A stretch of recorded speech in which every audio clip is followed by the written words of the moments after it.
Xohlasa buni o'tinga yoqibsizlar buni. Buni hozir yonganini ko'rsatib berish uchun qanaqa yonadi degani uchun o'tin yoqib qo'ydik. Hop, bitta tushuntirib bersak aka, hammasini. Bu pechkamiz 20 ga 20 va bu o't yonadigan qismi razmeri 20 ga 20. Bunisi kichkina. Buni asosan ko'mir bilan mayda o'tinga tavsiya beramiz. 25 kvadratgacha bo'lgan joylar istab.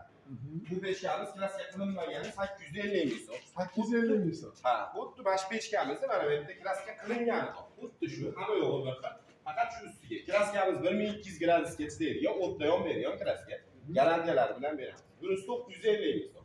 950 ming so'm. Endi mana katta pechkamiz bor. Buni razmeri 25 deyiladi aka. Mana o't yonadigan joyi 25 lik. Buni ham mana og'zi qismi kattaroq bo'ladi.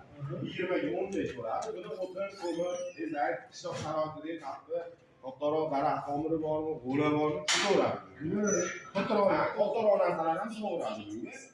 Bunimizni klaska qilinganimiz 1 million so'm aka. Klaska qilinmaganlarimiz 900 ming so'm.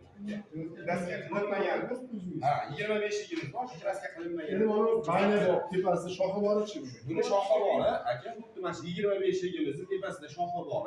Aka, mana shuni ustiga 30 ming so'm qo'shimchasi bilan qilib beramiz. 1 million 30 ming so'm. Anaqa 100 ming 200 ming emas ekan. Yo'q, 30 ming so'm xolos mana ustiga. Temir 30 ming so'm temir. Temiriga 30 ming so'm qo'shib. Endi hammasining orqasidan mana temir bo'ladimi, alohida qo'shimcha. Bunisi alohida qo'shimcha bo'ladi. Mana bunisi buni standart razmeriga olib qo'yadigan qilingan. Obunachilarga qo'shib beramiz. Bunisi 20 ming so'mdan qo'shiladi.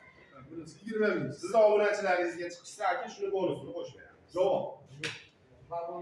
Bo'lmaganlardan oldingizda shunday qo'shib beramiz. Bilasizlar, bemalol aytadilar, endi u ham to'g'ri.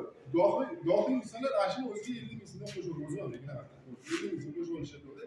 Endi ekopechkani asosiy nimaga ekopechka zo'r yoradi do'stlar? Ya'ni ekonomik tomondan olingan hisobga do'stlar, asosiy bu zo'r yoradigan ko'mirga zo'r yoradi. Ko'mir.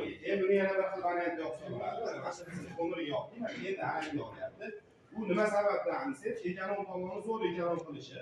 Mana bitta, misol kech payti kunduzi 8 kilo yo 6 kilo yo 10 kilo ko'mir solasiz. Tepa tomondan o'tiringizni qo'yib yoqib qo'yasiz. Mana bu pastdagi kuldonida reglovka qilsangiz bo'ladi. Balandroq, pastroq. Mana shunday reglovka qilsangiz 8 soatda 10 soatgacha tepadan pastga olib tushadi. 8 soatda 10 soatgacha. 7 kilo 8 kilo ko'mir. 7 kilo 8 kilo. Yana bitta narsa hozir tutayotganiga aytyapman do'stlar. Juda ko'p odamlarning internetga tutayapti deyishdi. Faqat tutashlar emas. Hozir ham tutayapti do'stlar, e'tibor qiling. Endi nima uchun tutayapti? Sabab pastki tomon ochiq bo'lganligi uchun tutayapti. Agar pastki tomon bekitadigan bo'lsa, tepa ochilgan bo'lsa, tepadan havo tushishi kerak. Ko'ryapsizmi? Havo ichkariga tortishi boshlaydi. Endi divahodimiz ham ozgina sal balandroq qilish kerak. Buni yoqayotganlarga tavsiya beramiz. Divahodimiz qancha baland bo'lsa, shuncha zo'r bo'ladi. Uyning ichiga umuman suv kirmaydi.